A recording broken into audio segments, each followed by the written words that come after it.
नमस्कार, स्वागत है आप सभी का न्यूज रूम लाइव में और आपके साथ मैं हूं प्रीति बिष्ट। सबसे पहले बात करेंगे अन्ना जानवरों की, यानी आवारा पशुओं की, जो अब तक किसानों की फसलों को तबाह कर ही रहे थे लेकिन अब जानलेवा हो चले हैं। खबर जालौन के इटवा गांव से है, जहां अन्ना जानवरों को भगाने गए किसान की भगदड़ में जान ही चलेगी। जी हां, अब ये जानवर इंसानों की जिंदगी पर भारी पड़ते जा रहे हैं। तो शिव कांवर नाम के किसान के खेत में जानवर घुस आए। जैसे ही किसान को इसकी खबर लगी, वो आनन फानन में भागते हुए खेतों की ओर पहुंचा और भागने के दौरान इन जानवरों में भगदड़ मच गई, जिसकी चपेट में किसान भी आ गया। घायल किसान को सिंचाई के लिए बने नाले में गिर पड़ा और बाद में खेत में पहुंचे परिजनों ने उसे अस्पताल भर्ती कराया, लेकिन इलाज के दौरान किसान ने दम तोड़ दिया। तो परिवार वाले आरोप लगा रहे हैं कि किसान की मौत अन्ना जानवरों की वजह से ही हुई है। मेरा भाई खेतों पे रखवाली कर रहा था रात में, तो आवारा जानवरों ने टक्कर मारी उन पे, तो वो नाले में गिर पड़े। इसके बाद काफी देर बाद मैंने जब देखा कि भाई घर पर नहीं आया, तो मैं गया वहाँ पे देखा तो वो गड्ढे में लेट हुए थे, डले हुए थे, बुरी तरह से नीचे बेहोशी की हालत में थे। और अगली खबर बदायूं से है। यहाँ एक सांड ने 12 साल के बच्चे की जान ले ली। दरअसल यूपी सरकार के आदेश के बाद जगह जगह अस्थायी गौशाला बनाई गई हैं, जहां इन पशुओं को रखा जा रहा है। तो ऐसे ही सांड को भी गौशाला में रखा गया था, लेकिन इसी बीच गुरुवार को सांड गौशाला का गेट तोड़कर भाग निकला और इसी दौरान एक 12 साल का बच्चा बाहर खेल रहा था। सांड ने उस पर हमला बोला, उसे बुरी तरह पटक दिया, जिससे बच्चे की मौके पर ही दर्दनाक मौत हो गई। घटना के बाद गुस्साए लोगों ने पुलिस प्रशासन के खिलाफ जमकर नारेबाजी की और मौके पर पुलिस पहुंची और जैसे तैसे समझाकर लोगों को शांत किया। तो जो थैली लेके आ रहा है बच्चे और छोटे भाई लेके आ रहा है, तो उसे पीछे आ रहा है, बाजार आया तो उसे रौंद गया और जहाँ पटक दो, जहाँ खम्मा से जब मारा तो बिजनेस जहाँ ला के डारो के अन्य ला के, और जहाँ पे पार्क कोई है होना था, जहाँ पर कोई ना हो।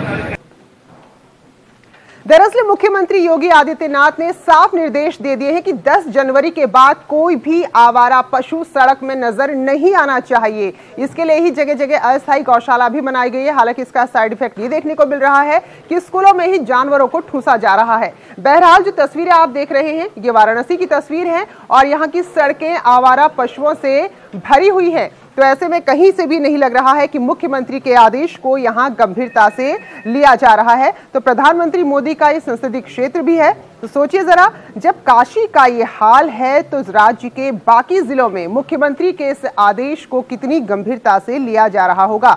तो किसान परेशान है खेतों में, वहां फसल तबाह हो रही है। इससे पहले जो खबरें हमने आपको दिखाई, जानलेवा भी हो रहे हैं पशु, और वहीं जो आम शहरी है उनका भी सड़क पर निकलना मुश्किल हो गया है। अरे इनकी वजह से तो आए दिन एक्सीडेंट होते हैं और बराबर भीड़ भाड़ वाली जगह में घुस जाते हैं। जी, आपके साथ भी कोई तो हादसा होते बचा है? बचा तो है, लेकिन सौभाग्य से बच गया, पर नहीं टूटा। दरअसल किसान कई तरह की परेशानी लोगों के लिए खड़ा कर रहे हैं और ऐसे में जब प्रशासन से कोई मदद नहीं मिली तो लोगों ने खुद ही इसका समाधान निकाला। इन जानवरों को पकड़ कर स्कूलों में बंद कर दिया है। अब इससे बच्चों की पढ़ाई पर असर पड़ रहा है, यानी कि एक मुसीबत से छुटकारा पाने के लिए एक नई मुसीबत यहां पर मोल ले ली गई है। तो ये तस्वीरें आप देख सकते हैं, कानपुर की तस्वीर है, जहां के टेनापुर गांव के प्राइमरी और जूनियर हाई स्कूल में किसानों ने इन अन्ना जानवरों को बंद कर दिया।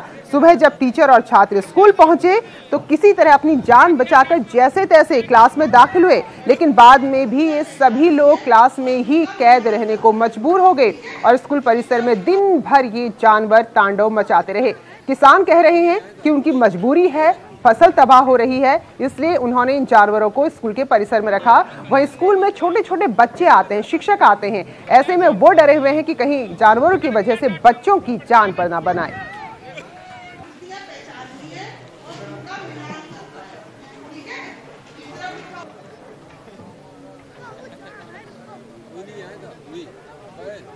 तो बहरहाल कानपुर प्रशासन कह रहा है कि वो मुख्यमंत्री के आदेश को गंभीरता से ले रहा है, जिसके लिए बकायदा यहां पर धारा 144 लगा दी गई है ताकि कोई भी आवारा पशु सड़क में नजर ना आए। तो आपको बता दें कि सीएम के आदेश पर कानपुर जिला प्रशासन का सख्त रुख देखने को मिल रहा है। डीएम ने जिले में जानवरों को लेकर धारा 144 लागू कर दी है और अगर कोई भी शख्स जानवर को सड़क पर लावारिस छोड़ेगा तो उसके खिलाफ धारा 188 के तहत एफआईआर दर्ज की जाएगी और अगर सड़क पर घूमते हुए किसी जानवर की हादसे में जान चली गई तो उसके मालिक के खिलाफ गैर इरादतन हत्या का मुकदमा दर्ज होगा।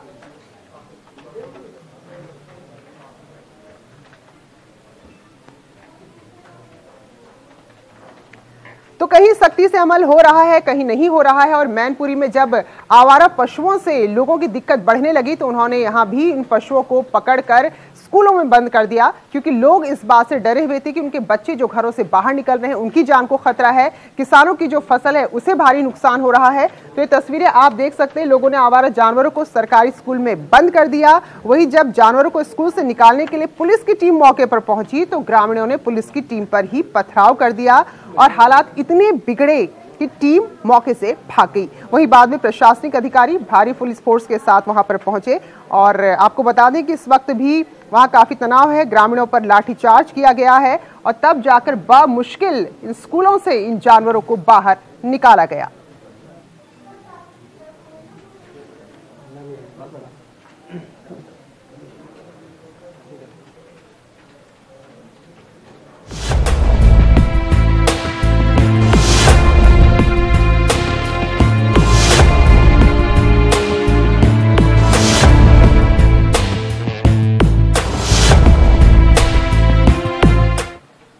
और खबर आगरा से है जहां पुलिस ने एक ऐसे रैकेट का पर्दाफाश किया है जो अमीर लोगों को ठगने का काम करता था और खुलासे में चौंकाने वाली बात सामने आई है कि इस पूरे गोरख धंधे को में 2 सिपाही भी शामिल थे। तो आगरा में जहां अमीर लोगों को निशाना बनाया जाता था और उन्हें ठगने का काम किया जा रहा था, इसमें एक महिला भी शामिल थी जो अमीर लोगों को अपने जाल में फंसाती थी और दोनों सिपाही धमकाकर उनसे रुपए वसूल लिया करते थे। ऐसी ही ठगी इस गिरोह ने प्रॉपर्टी डीलर पीडी शर्मा के साथ भी की। इस मामले में महिला सिपाही समेत 5 लोगों को गिरफ्तार किया गया है और ये पूरा मामला थाना ताजगंज क्षेत्र का है जहां इस रैकेट का खुलासा हुआ है।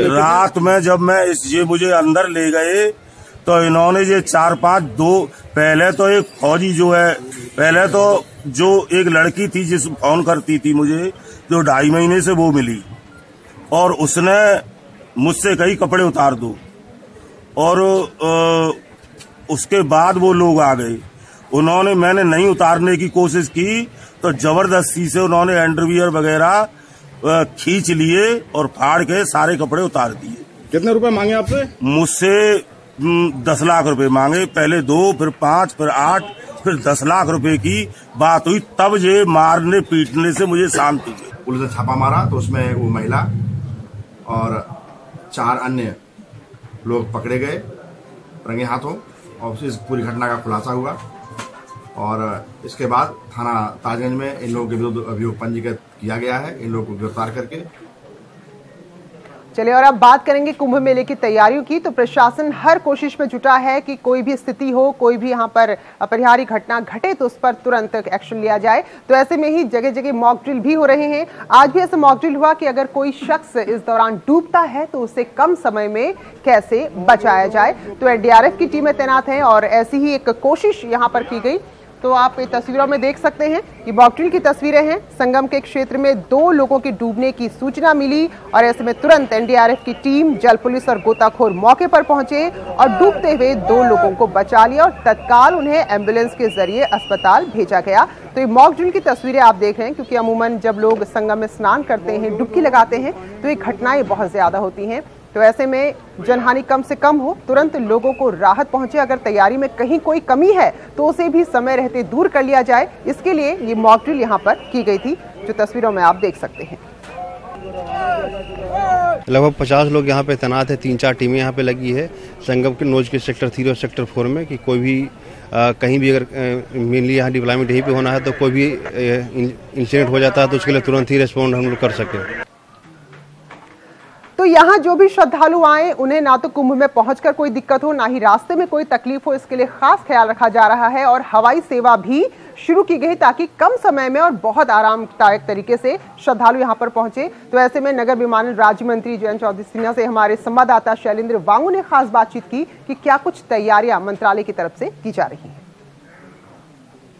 कुंभ मेले की तैयारी लगभग पूरी हो चुकी है। हमारे साथ केंद्रीय मंत्री जयंत सिन्हा है। सर, आपके मंत्रालय ने क्या इंतजाम किया है ताकि श्रद्धालुओं के लिए कुंभ आना सुविधाजनक हो?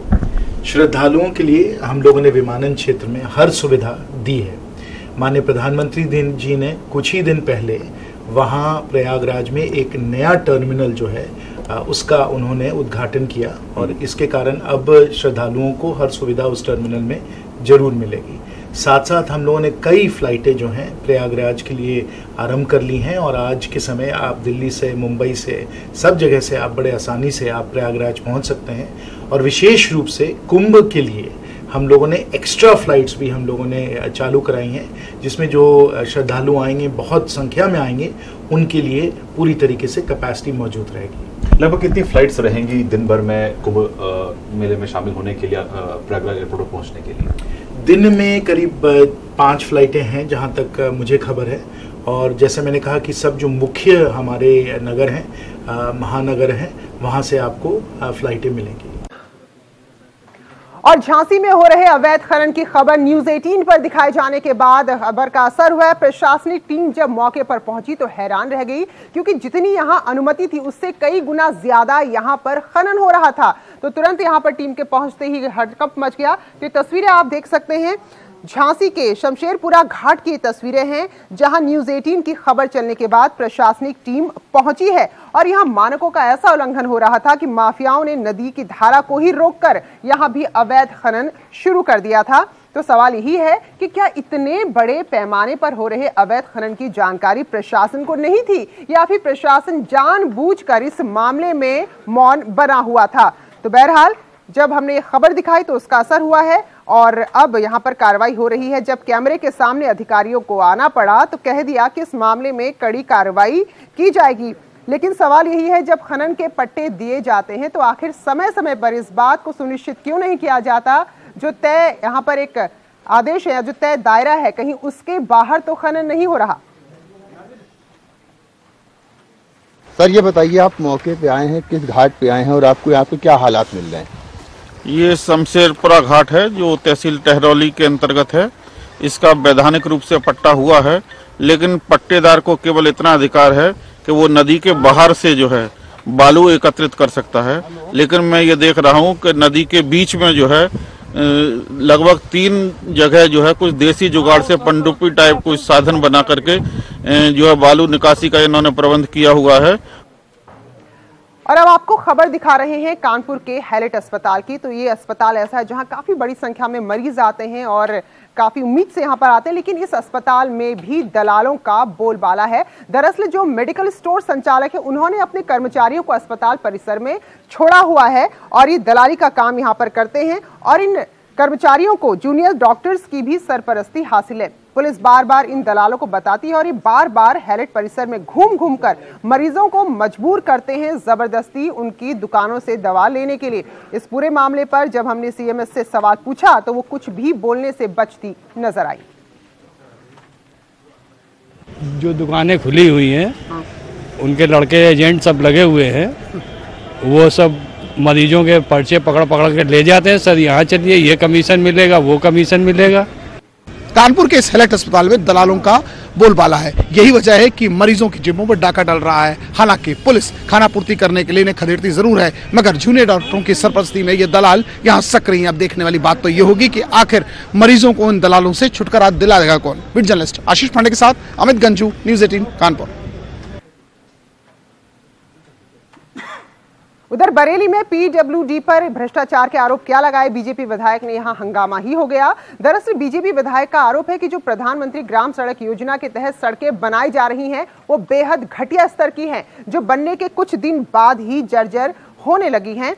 तो यहां पर विधायक की शिकायत थी, लेकिन जब विधायक ने इसकी शिकायत पीडब्ल्यूडी के बड़े अधिकारियों से की तो इंजीनियर्स ने उनके खिलाफ मोर्चा खोल दिया और एफआईआर की मांग करने लगे। इंजीनियर्स ने कई दिन से कामकाज ठप कर रखा है। वहीं प्रभारी मंत्री ब्रजेश पाठक ने पूरे मामले में जांच के आदेश दे दिए हैं।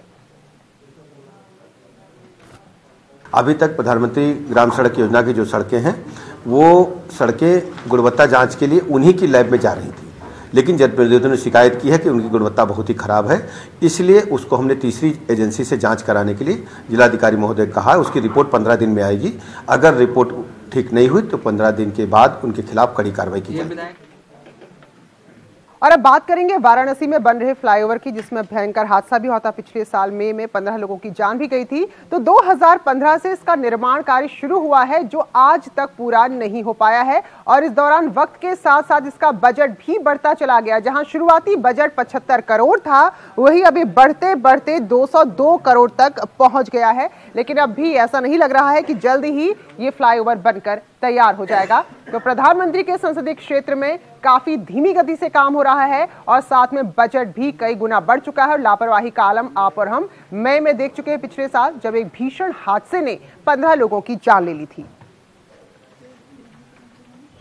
और इस 4 लेन में चौका घाट से आपके लहरतारा तक 133 स्टील के गडर आएंगे, जिसका रिवाइज एस्टीमेट शासन को प्रेषित है लगभग 1 माह पूर्व। और उस पे जब तक सैंक्शन नहीं हो जाएगा तब तक हम इसका टेंडर नहीं क्लियर कर पा रहे हैं। हम इस वक्त वाराणसी के उसी कैंट लहरतारा फ्लाईओवर पर खड़े हैं, जहां पर पिछले साल हादसे के बाद 15 लोगों की जान चली गई थी। ये पुल शुरुआत से ही लेट लतीफी की जंजीरों में जकड़ा रहा और अब आलम यह है कि शासन पर स्टील गार्डर का एस्टीमेट स्वीकृति के लिए पेंडिंग पड़ा हुआ है, लटका हुआ है। और अगर 10 दिनों के अंदर ये स्टील गार्डर पर शासन की स्वीकृति नहीं मिलती है तो जल्द ही ये काम रुक सकता है, क्योंकि कंक्रीट का जाल लगभग पूरा हो गया है और जो बीम डालने का काम था वो भी पूरा हो गया है। लेकिन अभी स्टील गार्डर का एस्टीमेट शासन के पास करीब 1 महीने से लंबित पड़ा है। अब ऐसे में अफसरों के सामने मजबूरी ये है कि बंगाल और बिहार से जो मजदूर आए हैं वो काम रुकने की एवज में यहाँ से पलायन भी कर सकते हैं। और शायद इसी लेट लतीफी के कारण काम का दबाव था और हादसा हुआ, और शायद इसीलिए 75 करोड़ रुपए की लागत सीधे 202 करोड़ पर पहुंच गई। अब देखना यह होगा कि कितनी जल्दी शासन से जो स्टील गार्डर की स्वीकृति है वो मिलती है और क्या ये पुल एक बार फिर समय से बन पाएगा, वरना तारीख पर तारीख के साथ इस पुल का निर्माण भी यूं ही लेट लतीफी की जंजीरों में जकड़ा रहेगा। कैमरामैन रेहान के साथ उपेंद्र द्विवेदी, न्यूज़ 18 वाराणसी। और अगली खबर इटावा से है, जहां स्पेशल टास्क फोर्स और वन विभाग ने मिलकर वन्य जीव तस्करों को गिरफ्तार किया है। तो 4 लोगों की गिरफ्तारी हुई है, जिनके पास से 350 दुर्लभ प्रजाति के कछुए बरामद हुए हैं। तो आपको बता दें कि एक बड़ी कार्रवाई इटावा में हुई है।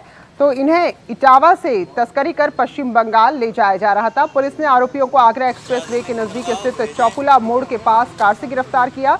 वन विभाग के अधिकारियों का कहना है कि इन कछुओं को इटावा और मैनपुरी के तालाबों से और साथ में यमुना और चंबल नदी से पकड़ा जाता है और फिर सुनियोजित तरीके से इन्हें पश्चिम बंगाल भेजा जाता है और पश्चिम बंगाल से इनकी सप्लाई विदेशों तक होती है।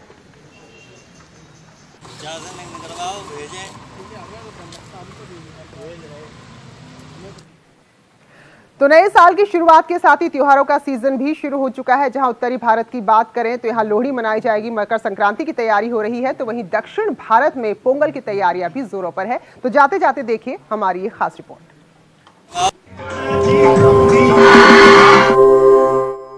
अगले सप्ताह प्रयागराज में महाकुंभ के साथ 3 त्योहार दस्तक दे रहे हैं, जो किसी न किसी रूप में पूरे देश में मनाए जाते हैं। उत्तर भारत से मध्य भारत में जहां मकर संक्रांति पर्व की धूम होती, तो पंजाब और आसपास लोहड़ी का विशेष महत्व है, जबकि पूरा दक्षिण भारत पोंगल के रंग में सराबोर होने को तैयार है।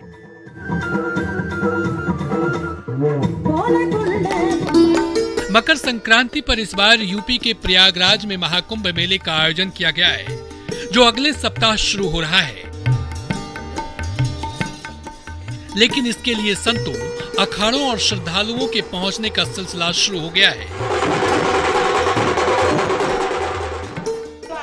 जबकि दूसरी तरफ मकर संक्रांति के लिए पतंग बाजार तैयार है।